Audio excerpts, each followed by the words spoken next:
It was not only an experience, it was laughing all the time we were there. I think the best thing, I think, was the picture in the front hall.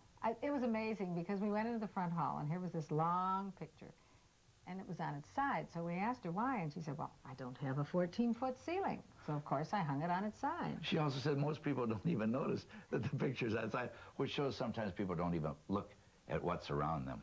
But she had antiques everywhere in the house. It was just wonderful, and she collects everything. We used to collect, if you can imagine, organs. But after she had 4 organs, she found out it's not a good type of collection. She gave it up. Well, it took too much space. So instead, she collects postcards, and we were fortunate enough to sit and talk to Phyllis about postcards and all the other things that she's interested in. Really interesting. You'll enjoy it.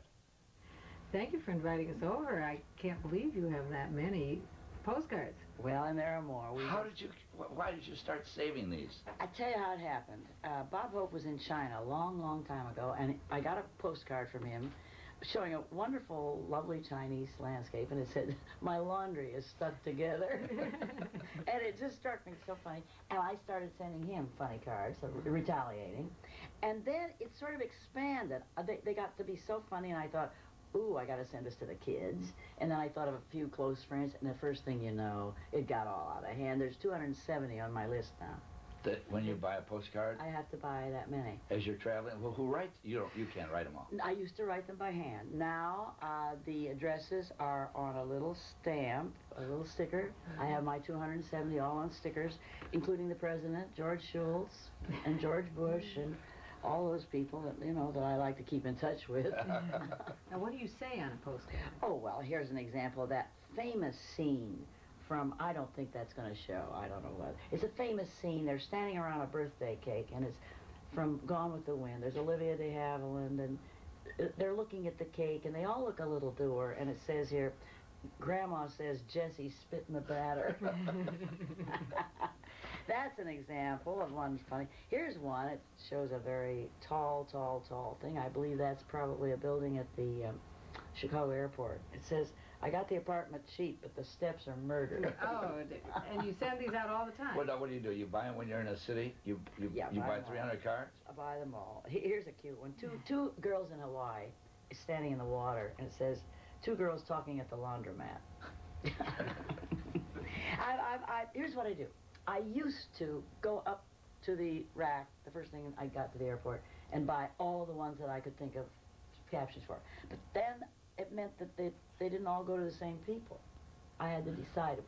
It got mind-boggling. Yes. Who got the best joke? Yeah, who got the best joke.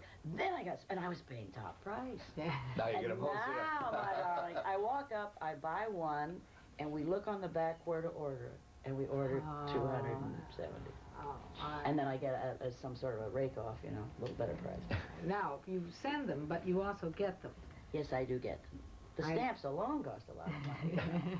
And in foreign countries, you know. All your friends seem to write you on a regular basis, and you just save them? It's fun to keep in touch with people in such a funny way. Because, you see, I don't want letters telling me that Aunt Minnie died. I got one of those the other day. I got it from a friend. And it started out with something fairly nice. And from then on, everything went downhill. Everybody had a bypass, or they died, or they were crippled, and I just didn't want to. I can't help it, you know. True. So let's don't dwell on it. But I saw that you're collecting not just ones that are sent, but ads from everything. You collect all the advertising postcards. This is why the clock ad? auction. A clock auction. Why this one? Why? Oh, I used to collect clocks. I forgot to tell you. What else do you collect? Everything. I used to collect pump organs. Yeah. I was up to 4. And I collect jewelry. I had collected a lot of antique jewelry. Okay, what else do you collect? I heard you collect corks. I collect corks, too. What do you mean, corks? Well, you know, they've been threatening for California to break off and float out into the ocean. And if it does, I'll float longer than anyone with my cork collection. But these are only, I shouldn't ask this. These are only ones you drank? I mean, bottles you drank? A lot of them I drank because I'm a champagne person. Well, you could tell that. Yeah, of course. Please. Absolutely. But then when people find out that you collect things, you're in real trouble. A guy who has the most marvelous restaurant in Detroit called London Shop House. Oh, sure. She said, oh, the greatest food. Started sending me from the bar. I mean, I was deluged with corks. Another guy sent me a wreath made entirely of corks. Oh, that's kind of nice. It was cute. It was How about bottle caps or anything else? no, I am not. I have the slightest interest in bottle caps. You also collect very nice antiques for your home, however. Yes, I did collect antiques for years until I had, at one time, rented 2 apartments full of antiques, overflow, that wouldn't fit in the house. But you see, I am getting well. I don't buy things anymore. I don't like the way she said that. You don't buy things anymore? Well, Now I know. antiques. I mean, I can walk past an antique. I know if I go in, I might be. It's like an alcoholic, you know, to take one drink. That's true. Put blinders on. I don't dare go into the antique shop because I see things I think are so beautiful. Well, I used to collect paintings. Oh, and purses? Yeah, well, yes, I used to collect. Well, I still have enough for a lifetime. How about hats? Oh, I have a hat collection. I have 350 hats.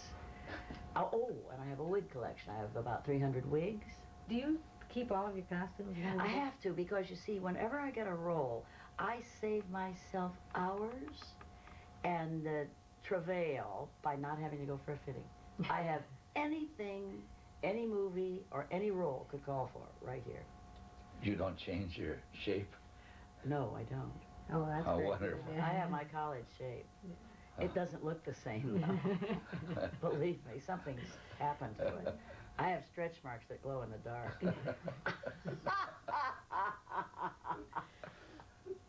Here's one where an overdose of Giravital. Oh, God. Oh, dear.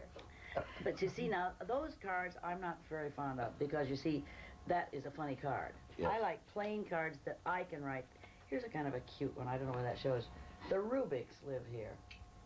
Oh, that's perfect. That's Isn't that perfect. adorable?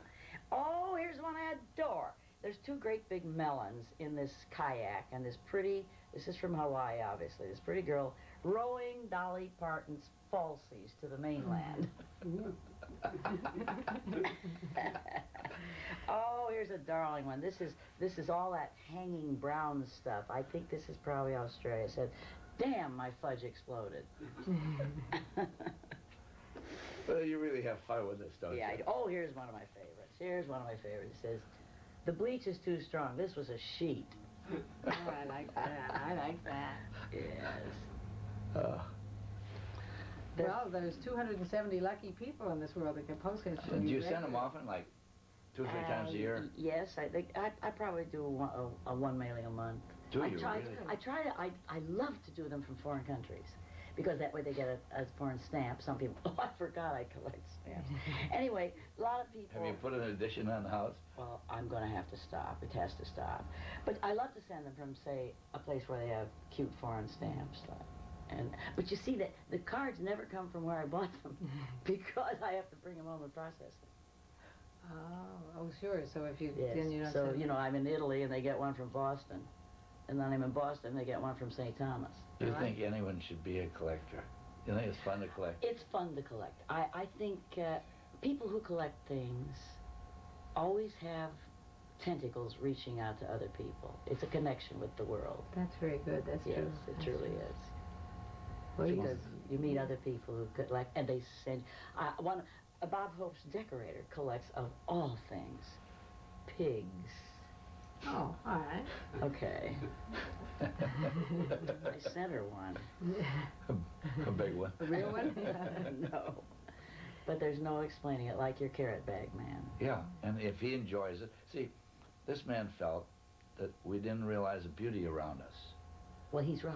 And We don't he said there is Yeah. beauty in a carrot bag. Yeah. Well, if he sees it, you know, and other people join him, so what? I think it's wonderful. At least the man is unique.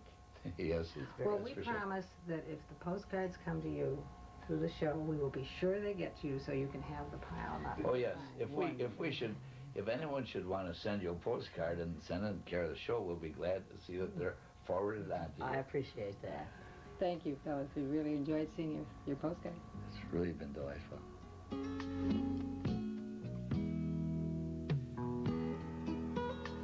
The missing antique this week is a campaign button. It's from the campaign of Cox and Roosevelt. The presidential campaign in 1920 was between the Democratic presidential candidate, James Cox, and his vice presidential running mate, Franklin Roosevelt. And the two Republicans were Warren Harding and Calvin Coolidge.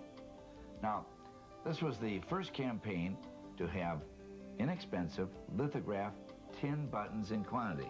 So they couldn't make very many of the cellular ones. They were too expensive. And that's why this is a missing antique. There just weren't a lot of them made.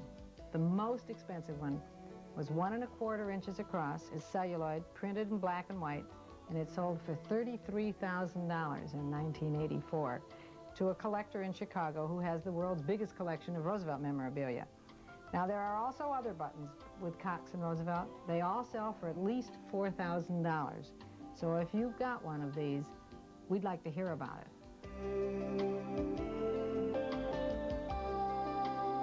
I know you've heard it many times, and we'll hear it many more times. Buyer beware. Well, this is the time, beware.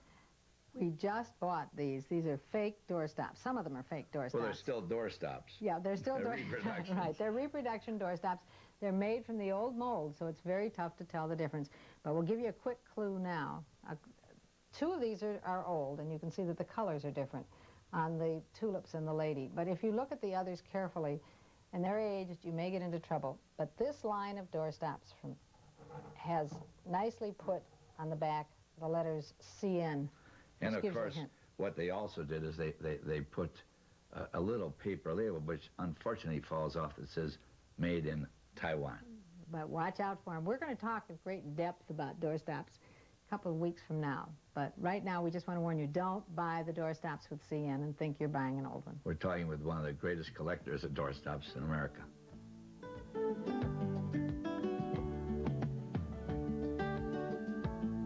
Next, we're going to discuss Cowan pottery, one of the many art potteries that were made in America during the 1920s to 1950s, and one that really has been neglected and not understood by many people who live in other parts of the country other than where the Cowan pottery was made. The ability to produce beautiful pottery requires many ingredients. They range from the need of clay, other critical elements and formulas necessary to produce beautiful glazes, to the priceless touch of an artist. Add the heat of a fire measured in thousands of degrees, and the recipe is absolutely complete. Nowhere did those ingredients come together better than in the Midwest, especially in central Ohio, around a town called East Liverpool. The area was noted for its fine pottery since the late 1800s, but it also produced a man named R. Guy Cowan. He was born into a family that made its living as potters. After completing a degree in ceramic engineering, Cowan moved to Cleveland in 1908 to teach ceramics and design. Then in 1912, the Cleveland Chamber of Commerce, interested in promoting local artists, decided to give Cowan what he needed to open his own studio and a pottery. The Cowan Pottery Studio was in business for just a few short years and produced extraordinary pieces of pottery that gained international recognition. The technical excellence and the artistic brilliance was there, and Cowan assembled a group of potters and artists who really influenced all of the movement in America. They produced some of the best pottery of the Art Deco period. Plagued by money problems for a number of years, Cowan pottery finally succumbed in 1931. What the artist did lives on in brilliant colors, glazes, and forms.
artist from the Cowan Pottery Factory was Viktor Schreckengost, who is still working in the ceramic industry today.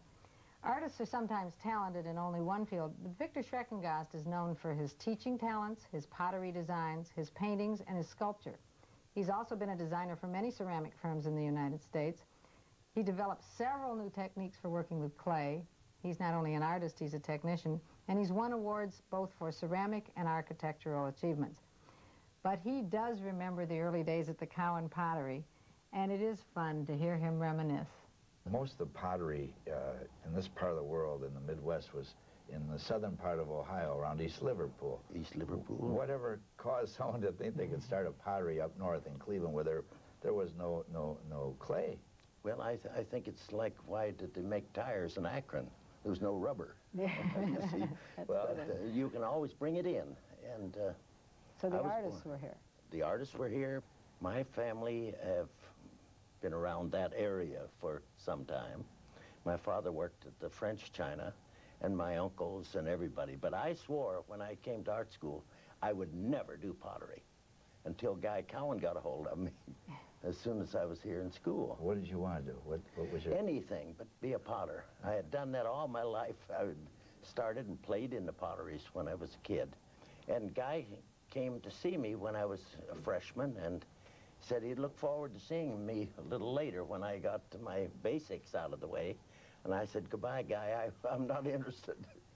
But after, in my second year, I decided to enter design.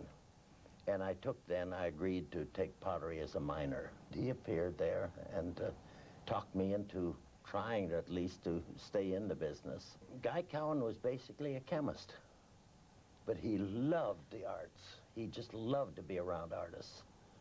And he was not known for his great sculpture or anything, but that's the thing he wanted to be best known for. So he gathered around him a lot of real good people. Well, he got some awards or some... Yes, he did. For instance, this vase here, he won in 1924. I think it was called the Logan Award. Is that right there? Yeah, that was, he got that, what, the Chicago? Chicago Art Institute, You suppose 1924. You suppose they liked the glaze, or do you think it was... Well, I think it moved away from the Rookwood, misty, scenic stuff, you know, that was being so popular at that time. Got into his own thing. That's nice. Mhm. Yeah, Rookwood was in Ohio, and Orr was in Louisiana, and... Oh, it was potters everywhere, that's for sure. They were all over the place. Huh? Yeah. That was very big. Now, who did the horse? The horse was done by a guy's little boy, Howard. Little boy. He was only about 12 years old when he did this. He did that horse? Yes. Hey, And that's he pretty used to come over on Saturday mornings in the studios there, and we'd give him a chunk of clay and tell him to start squeezing. And he made this, and his dad was so proud of it that he made a mold of it, and we cast them, and they put it in a line. It has most of the qualities of some of the Chinese things. Did he do any other things? Because I don't... No, That's as the far only... as I know, That's That's the his only only... piece. only... great production. Well, that's good. You do one great piece and Right. quit. My first experience with the Cowan pottery was with flower containers. It was the combination of the frog in the center, the holes. Don't you call that a frog? Yeah, that's a flower frog. Oh, I see. Flower And then they frog. put the flowers... That was the thing that was different, and he patented that. And long after he went out of business, he permitted or got royalties from Europe and all over for the use of the figure as a frog, I never knew Did that. he Yes. patent the idea of the holes? of using the combination of a figure with the frog. The quality of his glazes was the unusual part. They're not high gloss, they're semi-matte glazes, a translucency and yet an opaque quality that covered everything. It blanked out the clay itself. We used a very hard white body, porcelain body, opaque porcelain. Fired at quite a high temperature, and they're all fritted glazes. Victor, you are a legend in your own time. I recently read that the Jazz Bowl, which you did, is the most important piece of decorative arts to come out of the Midwest in the 30s, now 40s. Now, I want to know how you did the Jazz Bowl and what it represents. Well, that was about 1931, and when we worked at Cowan, we could either do our own thing, or there was always a big basket there filled with requests of stuff. And I dipped in one day and I took out this request, and it was from a New York gallery, and some woman in New York wanted a punch bowl, held quite a lot, and was New Yorkish in its appearance. New Yorkish. New Yorkish.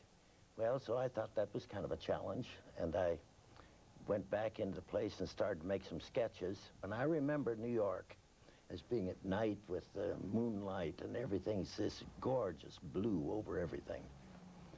So I cast some in clay, put a black engobe, a black slip over the whole thing, and then scratched back through all the symbols that I remembered of New York, of the street lights, the whole jazz business, the big drum with the jazz on it, and skyscrapers, booze, champagne, everything. Typical New York. Yeah. Typical of New York. And we fired it, and after we fired it, then we put this gorgeous blue, Egyptian blue glaze over the whole thing. And it did exactly what I wanted to do, and we sent it off to New York, and a notice came back. She loved it and wanted two more. One for Hyde Park and one for the White House. She was sure Franklin was going to make it. Oh, it was from Eleanor Roosevelt. So it was Eleanor. And so we made, then put it right in the line. We made about 50 of them. These then we made, and we must have made 300 or 400 of these. These sold, as I say, poor man's bowl, 25 bucks. The big ones we sold for $50. So the one Mrs. Roosevelt bought was $50. $50.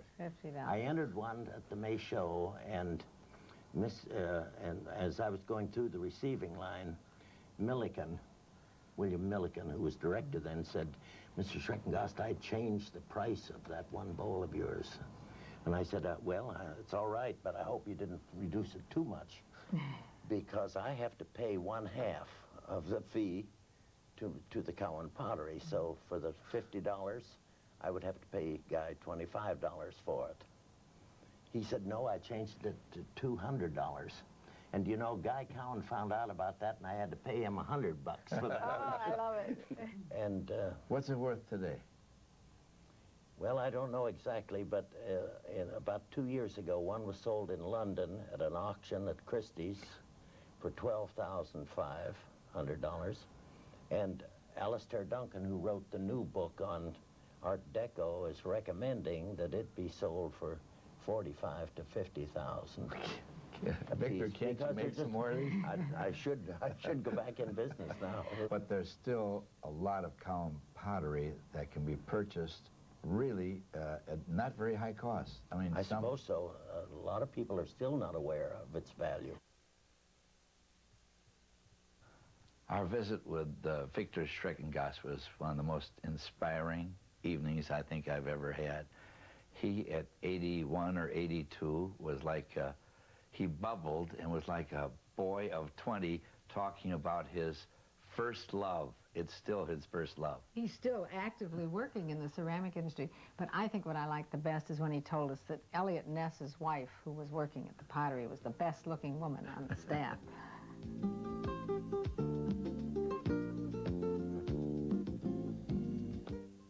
Before we tell you about the mystery object, we thought we'd give you one more clue. The teapot. It's a dead giveaway, Ralph, here. No, it isn't. Yes, it is. Now, you see, you put this through the handle, okay? And you hook it on the other handle. And then you put this here, and you put that there.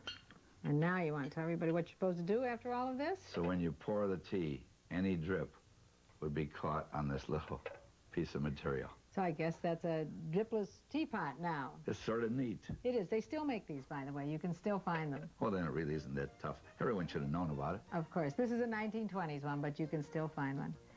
I hope you like the show. Join us next time on Kovels on Collecting. It'll be still more fun.